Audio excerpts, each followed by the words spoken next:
idea held by generations of citizens. Victory. Oh. And individually, collectively, do the best we can. This is your victory. Hi, everyone. Thank you so much to Imran and to Business of Fashion for inviting me here to speak today. It truly is such an honor to be in such incredible company. All of us here have many things in common, but probably the most outstanding is that we are unafraid of being different. And I want to get a little more specific about something a lot of people don't talk about, probably because they feel a little uncomfortable about it, but everyone has a degree of it, whether they like to admit it or not.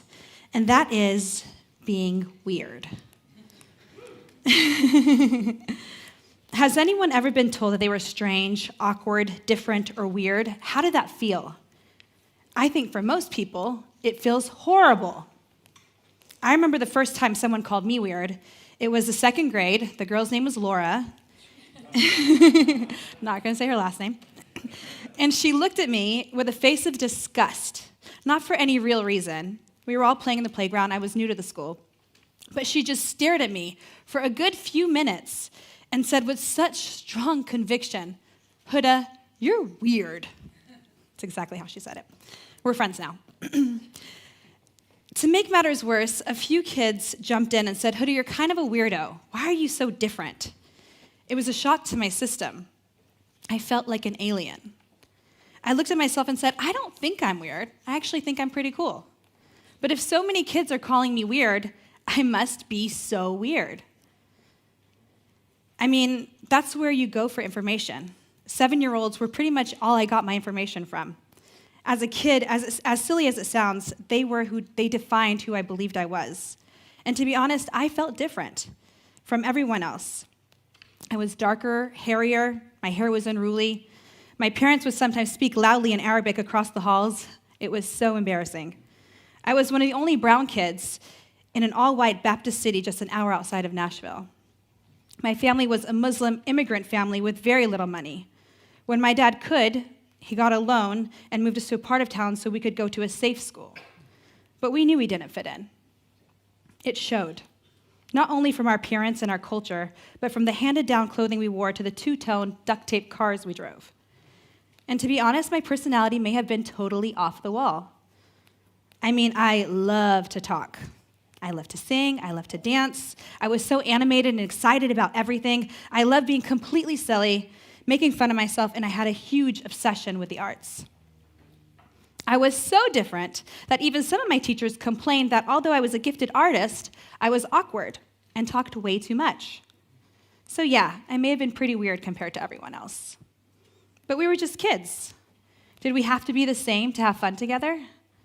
I hated being such an outsider. Why couldn't I just be like everyone else? So I told myself, Huda, don't be Huda. Be like everyone else. Watch them. Stand like them, talk like them, think like them, but don't you dare for 1 minute be your weird, different self. So I stopped using my first name because no one could pronounce it anyways. People would call me Hoda, Honda, Hooters. Not sure how some of those names are similar to Huda, but I was done with it. I ended up going by my middle name, Heidi, and attempted to blend in, and boy, did I. It worked so well, I even became really popular. I mean, I hung out with the cool girls. No one remembered that weird little Huda from the second grade. In fact, I didn't either. I spent the next few years of my life trying to pretend like I was everyone else. The reality is you always become your environment. But what happens when your environment takes over and you forget who you are? And that's where I was, lost, but perfectly blended. To some degree, I was happy because I finally fit in. I did everything I was supposed to. I got good grades, left the arts completely, focused on maths, went to a great university, was heavily involved in student organizations, focused on wanting to be a professor of statistics, built my CV impeccably. Then my first job out of university, I was fired. My boss said I didn't fit the part. I didn't belong there. I don't fit the part? What did I do wrong? I removed the Huda in me. I tried to be like everyone else, and I still didn't belong. I had an identity crisis. For the first time, after doing everything I was supposed to, and finally being pushed to my limit, I felt pushed out. and I had no choice but to accept who I was. I didn't want to pretend anymore. I wanted to be fully me, totally and utterly weird.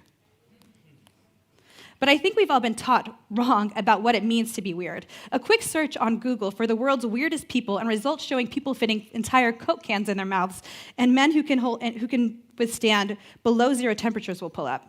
If you ask me, that's not weird, that's talent. Society has asked us to be the same because different is not good.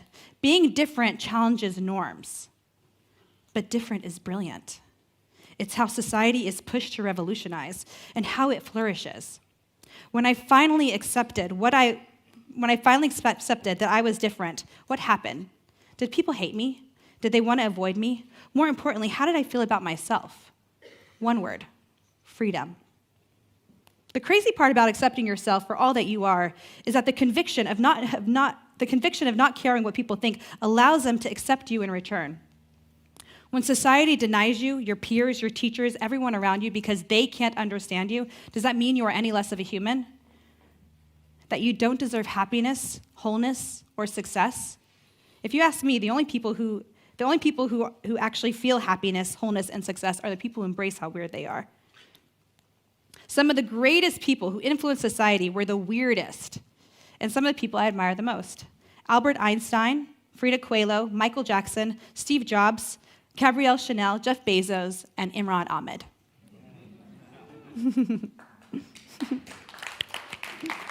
I hope you're not mad at me. Anyone that has had a profound impact on the world had to be some degree of weird. The only thing they did different was embrace it. In fact, that's what I like to call genius, knowing and appreciating how fundamentally different you are and knowing that that is why you are here. When I finally started thinking about the word weird differently, when I became unapologetically myself, the weird, the awkward, the passionate Huda, our brand changed. More importantly, I changed. It wasn't as easy at first. People looked at me strange when I would say things like, "Can we do a vlog on YouTube? Me trying Vagisil, milk of magnesium, and KY jelly as primer because I heard they're really good."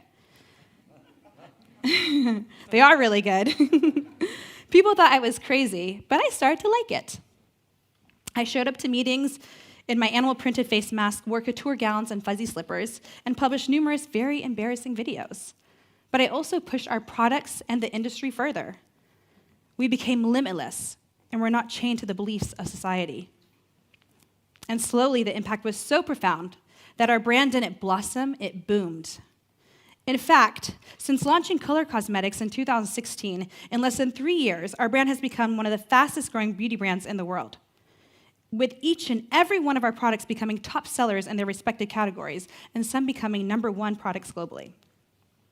We were competing against conglomerates with billions of dollars with no marketing budget, less than 100 people in our headquarters, and everyone in the industry telling us we didn't have a chance. How did we not only compete, but dominate with such little resources? We accepted our weirdness, our crazy ideas, our need to push the industry to build something, and to not only embrace criticism, but welcome it. But what happens when you accept your weirdness? You allow others to do the same. My team is full of a bunch of weirdos. By that, I mean people who have learned to embrace their weird, AKA genius. I tell my team this. Every once in a while, you're going to get a weird, crazy, insane idea. In fact, it's going to be so outlandish that you will immediately feel uncomfortable and probably want to push that idea far, far away. But that is your genius. Go there, live there, be comfortable there in that crazy space, to the point that you begin to navigate through it and can share those ideas, no matter how insanely awkward and crazy they are. Today I teach my daughter that being weird is a good thing. When someone calls her weird, she says thank you, because she's already embracing her genius. I want to leave you guys with one thought. What if we didn't accept our inner weirdo? What if Einstein kept his thoughts to himself? What if Michael Jackson danced like everyone else? What if Frida Kahlo never painted her pain away? And what if Gabrielle Chanel reformed to society? Being weird, being different, embracing it, owning it, that's your genius, and that's the only way to leave your mark on the world. Thank you.